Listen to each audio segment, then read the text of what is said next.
बालिका बधू और डोली अरमानों की अभिनेत्री नेहा मर्दा का कहना है कि उन्होंने हमेशा अपने व्यक्तिगत और पेशेवर जीवन को संतुलित करने का प्रयास किया है। मुझे सब कुछ चाहिए, मैं काम के लिए नहीं जी सकता। मैं अभी और भविष्य में वही हूँ।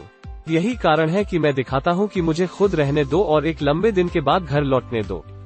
मैंने और मेरे पति ने एक त्वरित यात्रा की योजना बनाई और दुबई में अच्छी तरह से आराम किया, मां कहते हैं। एक बार मुंबई में मैं शुरू करूंगा 2 परियोजनाओं के लिए शूटिंग, एक टीवी शो और एक वेब श्रृंखला। दोनों मेरे शेड्यूल के साथ अच्छी तरह से काम करते हैं और मुझे घर पर अधिक समय बिताने की इजाजत देते हैं।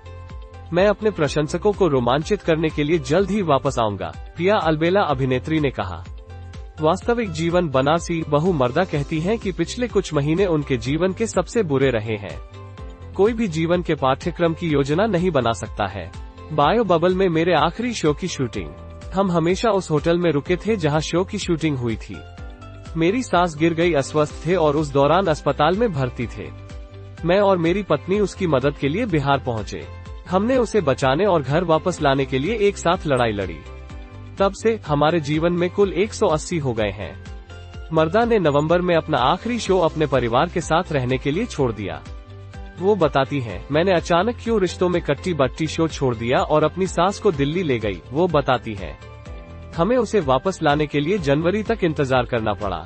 घर लौटने के बाद चीजें सामान्य होने लगी, लेकिन मैंने कोविड-19 के लिए सकारात्मक परीक्षण किया। चीजें अब नियंत्रण में हैं और मैं उत्साहित हूँ। उद्धरण चिन्ह।